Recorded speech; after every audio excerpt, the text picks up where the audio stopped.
Well, good afternoon, everybody. Nice to meet you. I'm Adrian Waters. As you can tell from my surname, I'm English.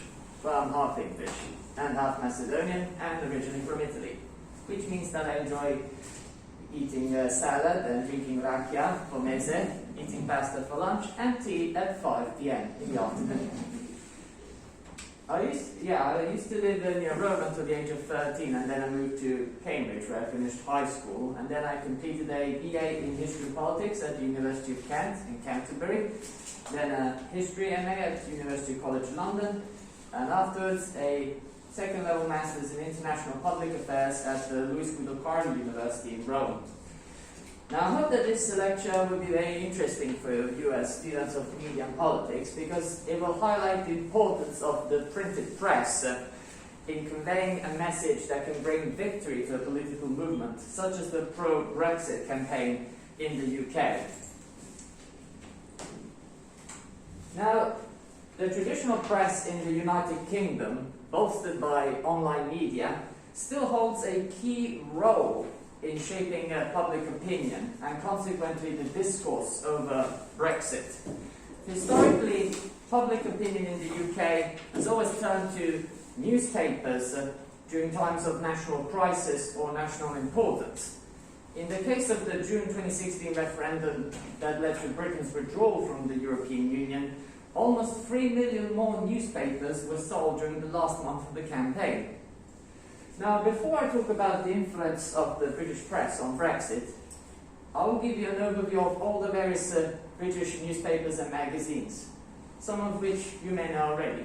I don't know, has any of you ever read a British newspaper or magazine? The Sun? We'll get to that. That's incorrect.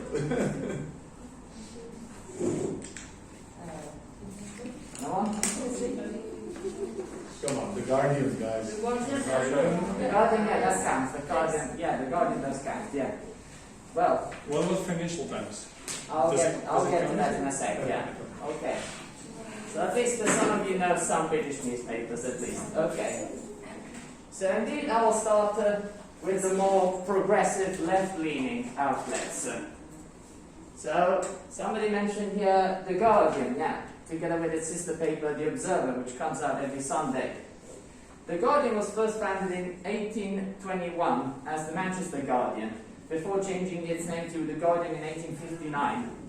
Up until 1945, this newspaper supported the UK Liberal Party, but afterwards it became favourable towards the Labour Party.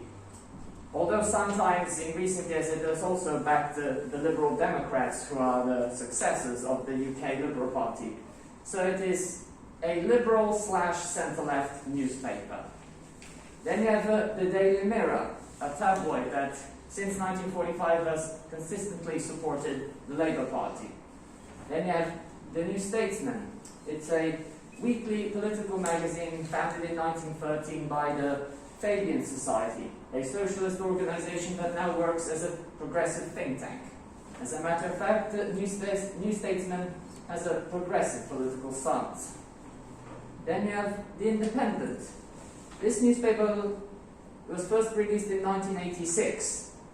Its founders wanted it to be the mouthpiece of moderate, centrist people, but over time it became a lot more centre-left, and now it is considered to be a competitor to The Guardian for the centre-left audience in Britain. This newspaper has supported Labour and or the Liberal Democrats in the UK since 1997. And then we have The Morning Star. It's a left-wing daily newspaper, originally known as the Daily Worker, because it was owned by the Communist Party of Great Britain, before it was handed over to a Readers Cooperative and gained its current name in 1966. This is still today the only far-left newspaper in the UK that focuses on social, political and trade union issues. Traditionally, it doesn't support always the Labour Party, but when Jeremy Corbyn was leader of the Labour Party, this newspaper actively supported him because he used to write for them in the past. And yeah, here we have the centrist outlets, some of you know them already, like the Financial Times. The Financial Times is a newspaper that focuses on economics and business. Any of you have studied economics and business, you would have probably heard about it. It was a newspaper that first came out in 1888, and it has a liberal stance, but in the 1970s and 80s it supported the Conservative Party in the UK, and then in the 90s and early 2000s it backed Labour under Tony Blair, but from 2010 onwards it supported the Conservative Party again. In the last UK general election in 2019 it did not endorse any party whatsoever. Then some of you may have heard of The Economist. This is a centrist magazine founded in 1843. In Britain it usually supported the Conservative Party, sometimes Labour, but since 2017 it has consistently backed the Liberal Democrats. And now we'll move on to the more right-wing outlets. You have a very famous one, The Times, first issued in 1785, together with its sister paper, The Sunday Times, that, as the name suggests, comes out every Sunday. Traditionally, this paper has always backed the Conservative Party, except during the early 2000s when it supported Tony Blair and his New Labour. Then you have the Daily Telegraph and the Sunday Telegraph. This broadsheet has consistently supported the Conservative Party even after it lost an election.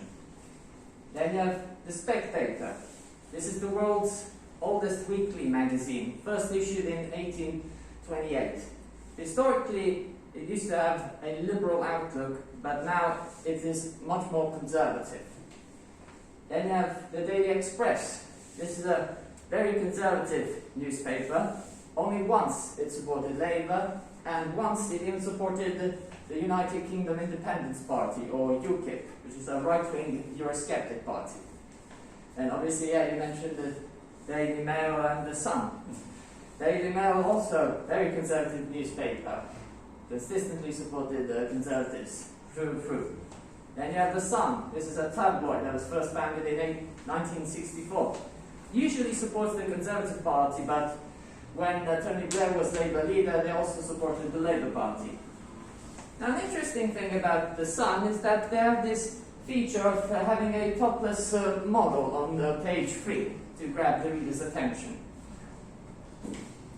Now, I know how British humour is very popular here in Macedonia, and so to better illustrate the political positions of the newspapers, I'll show you a clip from the 1980s sitcom, Yes, Prime Minister.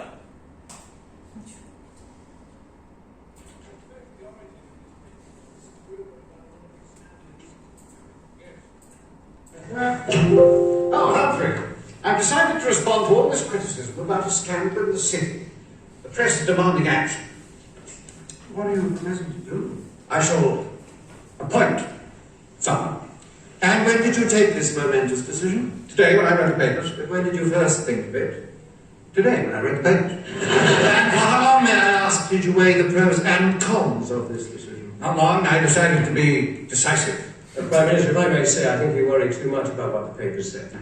Only a civil servant could have made that remark, Bernard. I have to worry about them, particularly with the party conference coming up. These rumours of a scandal just won't go away. Well, let's not worry about it until it becomes something more than a rumour. I'd just like to show you the cabinet agenda. No, not just now. For this is rather more important. With respect, Prime Minister, it is not. The only way to understand the press is to remember that they pander to their readers' prejudices. Don't tell me about the press. I know exactly who reads the papers. The Daily Mirror is read by people who think they run the country. The Guardian is read by people who think they ought to run the country. The Times is read by the people who actually do run the country. The Daily Mail is read by the wives of the people who run the country. The Financial Times is read by people who own the country. The Morning Star is read by people who think the country ought to be run by another country. The Daily Telegraph is read by people who think it is.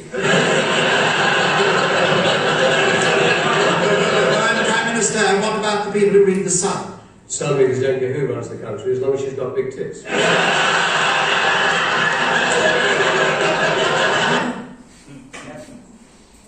Okay, I have a question though. This was Emperor Palpatine though. You know, from Star Wars, the bad guy. I don't think it was him, no. No. No. Looks like him. It distracted me from the discourse. No. So yeah, these were all the newspapers and the who supported Brexit and those who are in favour of remaining in the European Union. The origin of all this is that in 1975, when Britain held a referendum to see if the country wanted to stay in the European Economic Community, which it had joined two years earlier, and in which 67% of people voted to stay, only two media outlets held Eurosceptic viewpoints. So these were the Spectator and the Morning Star. All the other newspapers were in favour of staying in what was known as the common market. In fact, here's an example of the Daily Mail headlines. This is when, the first one on the left is when UK joined the European Economic Community, and the one on the right is when the referendum went in favour of staying in.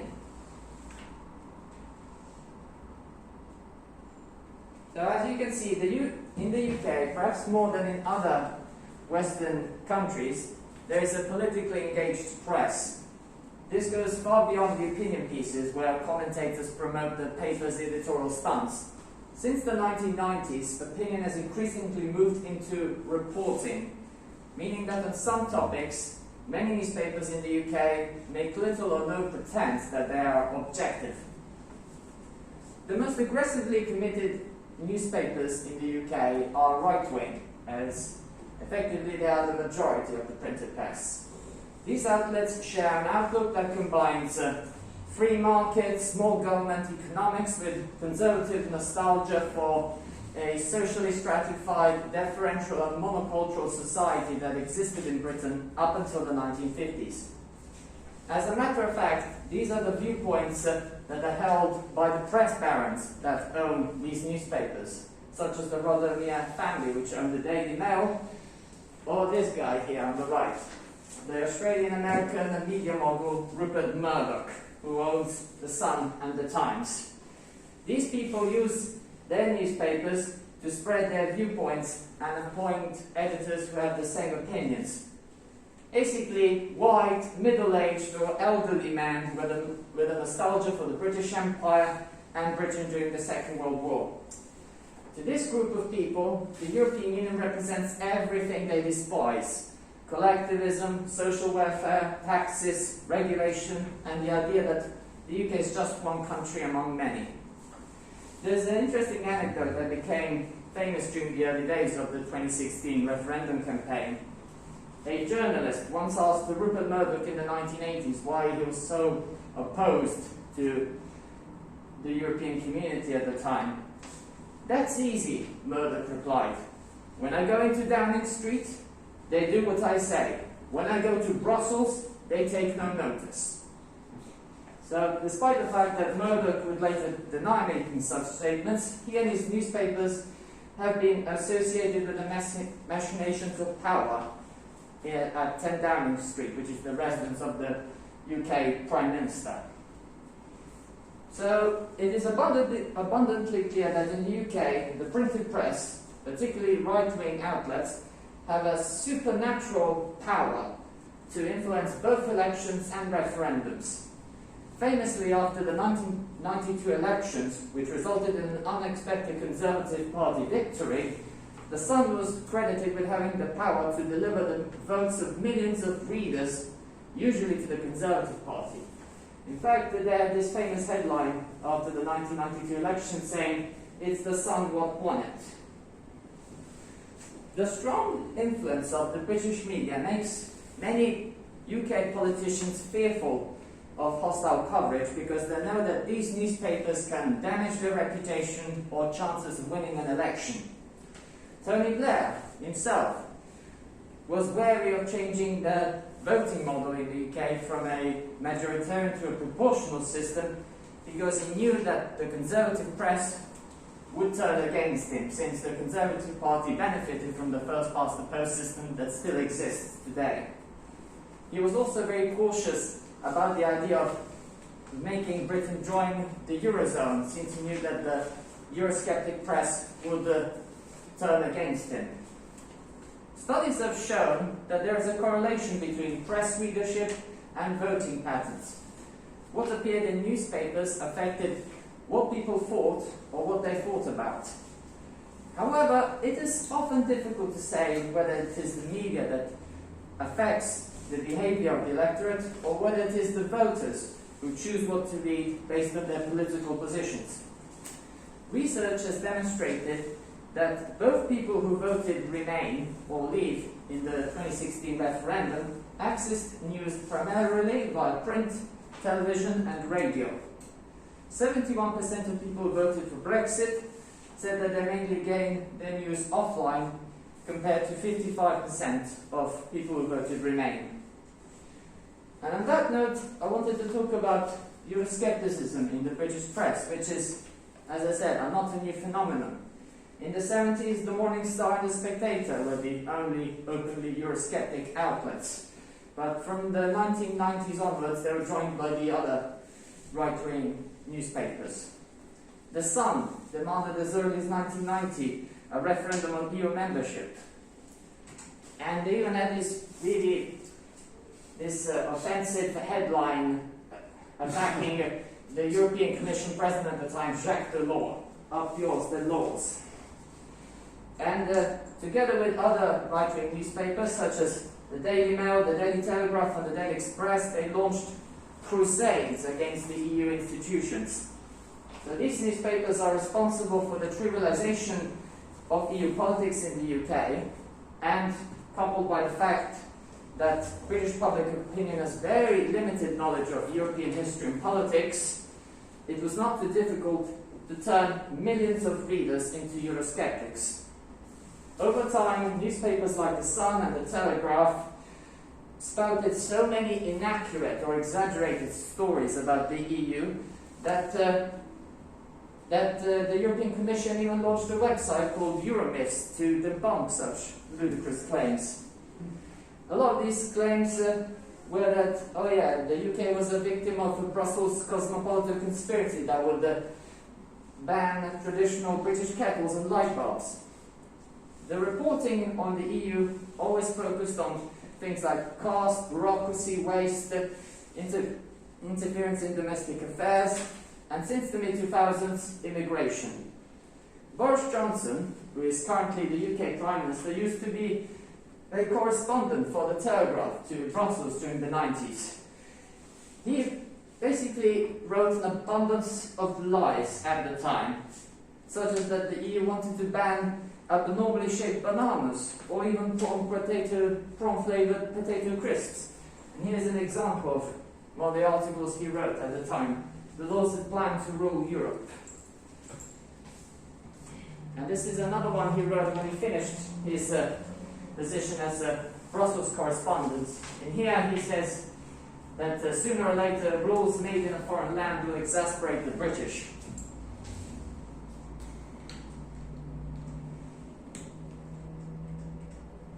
So, overall, the newspapers that entered the 2016 referendum campaign with a clear pro-Brexit stance had an advantage over those newspapers which supported the Remain camp, since they were able to legitimize Britain's withdrawal from the European Union even before the referendum was called. The biased stories that were published by outlets such as The Sun or the Daily Mail, together with their total disregard for basic principles of journalism, including the principle of distinguishing what is right and what is wrong, basically contaminated the mainstream in British society. Broadcast media is partly to blame for this, because mainstream outlets like the BBC were unable to provide a counterpoint. Broadcast reporting always concentrated on summits, disputes between the EU and the UK, or domestic political conflicts. In addition, most broadcast reporting in the UK is dominated by either Labour or the Conservative Party, and since Eurosceptic Conservatives are much more vocal in their views than pro-EU Labour politicians, audiences in the UK have been exposed to opinions that are more critical of the European Union than in favour. As a matter of fact, 65% of front-page print leads that came out during the referendum campaign in 2016 were from newspapers that supported Brexit. And now we'll move on to another issue that was quite important during the referendum campaign. Immigration. Now, if we put aside the fact that the UK media failed to instill any sense of European belonging in British public opinion, the right-wing press has, at least since the mid-2000s, merged the concepts of Europe with immigration. The EU principle of free movement of people has been gradually but steadily linked to uncontrollable immigration into Britain. Up until the year 2010, the EU was not a issue for many British voters, but then it became so because it was tied to immigration. Now, the topic of immigration is indeed a polarizing one in the UK, just like with the EU. Because of the principle of freedom of movement, immigrants from EU countries could freely move to the UK.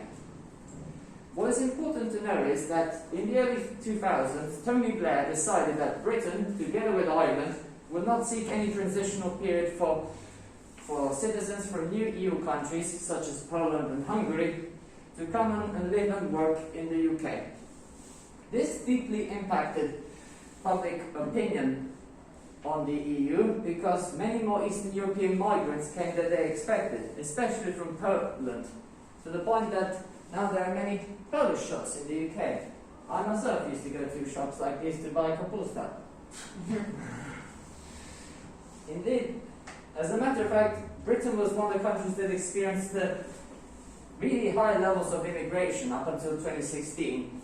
And in this context, the right-wing media presented the EU as an oppressive and undemocratic structure that limited Britain's ability to control its own borders. The right-wing press was also very vocal in expressing concerns that strict immigration rules apply to Australians and not to Romanians, for instance. This anti-migrant sentiment contributed to the rise of UKIP, which tied EU membership to mass immigration and subsequently became the party with the largest number of votes and seats in the 2014 European Parliament elections in the UK, surpassing both Labour and the Conservative Party. Polls have shown that the issue of immigration was very significant to many British people, but this number peaked to 56% in 2015. In contrast, the European Union was only one of the two most important issues to 10% of British people between 2004 and 2013. This number rose to 32% in May 2016, so just 1 month before the referendum. So ever since the mid-2000s, immigrants from the EU and from elsewhere have been scapegoated by the right-wing press for all the problems of British society: crime, lack of social housing, antisocial behaviour, and of course getting a lot more benefits than they deserve. They have spread so many lies despite evidence suggesting that immigrants in the UK actually pay more in taxes and take less welfare benefits than British people, meaning that they contribute more than they cost the system. In 2014, when labour market controls on workers from Romania and Bulgaria were lifted, the right-wing press used fear-mongering headlines, claiming that the UK would be flooded with migrants. And some outlets even campaigned and tried to prevent people from Romania and Bulgaria to come to Britain. The scapegoating of Poles, Romanians and Bulgarians was an easy task because for the most part these people cannot vote in the UK parliamentary elections. They could only vote in local and EU parliament elections. The right-wing press also played a divide of rule strategy. First, it claimed that Eastern Europeans would steal jobs from the British workers and from the British youth who wanted to take summer jobs.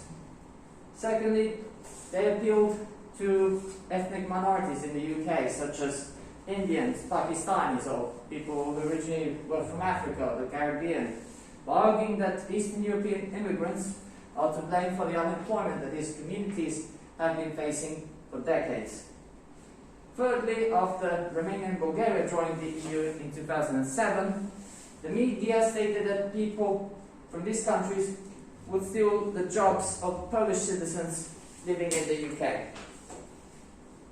This toxic discourse on migration gave the pro-Brexit side an advantage over those campaigning for Remain, because people who wanted Britain to leave could use the emotional appeal of reclaiming sovereignty from Brussels, but also scare voters into believing that immigration will increase because the EU wants to expand towards the Western Balkans and Turkey. This is an example of an image that was used by the Vote Leave campaign. They basically claimed that the EU wanted to expand towards the Western Balkans and Turkey, and that people from these countries, including Macedonia, would all flock in to the United Kingdom.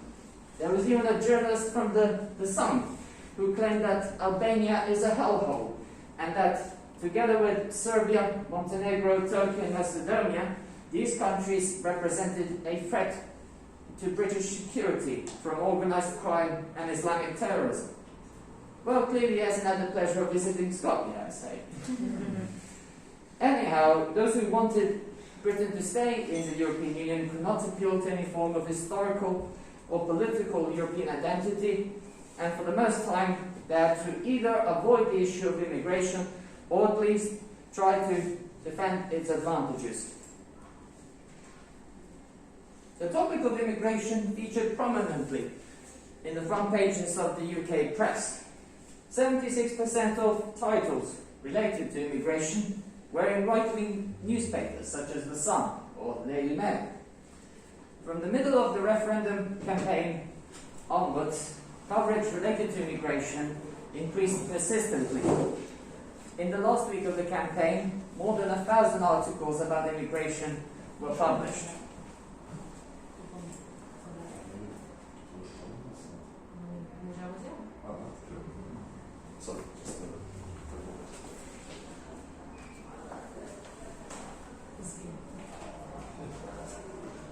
Now, before I move on to the conclusion, I'm going to show you a few front page headlines and titles depicting immigrants and the EU in a negative light. There you go. Daily Express. Illegal migrants flood in. 500,000 migrants get social housing. Asylum seekers ferried around in stretch limo. 40% surge in ethnic numbers. Migrant chaos all summer. That was during the refugee and migrant crisis in 2015. Migrants rob young Britons of jobs. Daily Express. Migrants rob young Britons of jobs. Immigrants bring more crime. Daily Express. EU plot to scrap Britain. 80% of people want to quit the EU.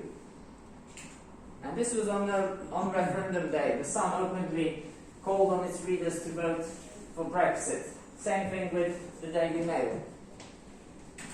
And this is their reaction when the Leave side won.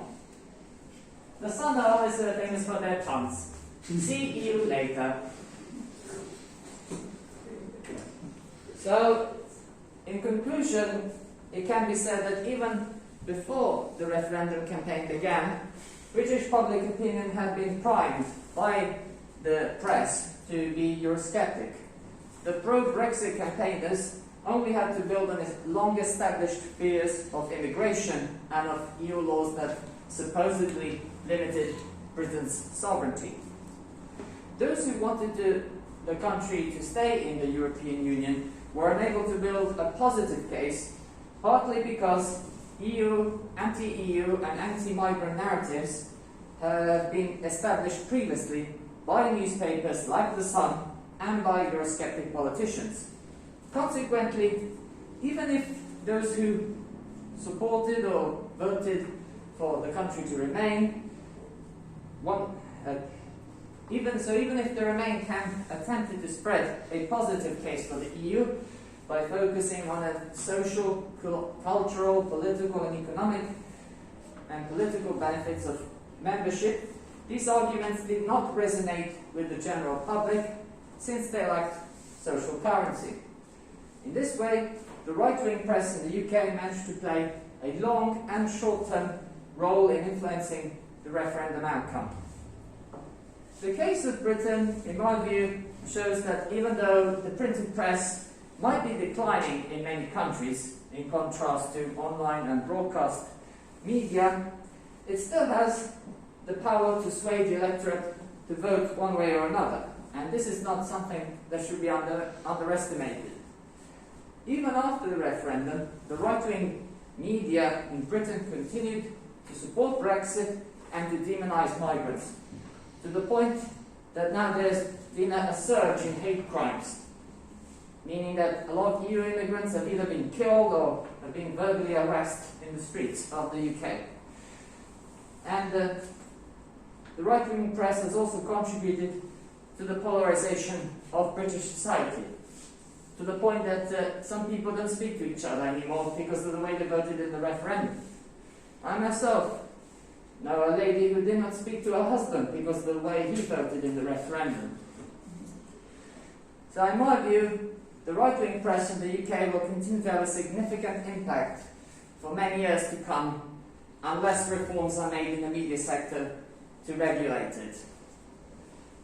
I hope you enjoyed this lecture, and now I'll be able to respond to the questions and comments.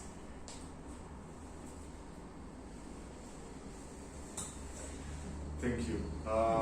Thank you, Adrian. Of course, I would like to start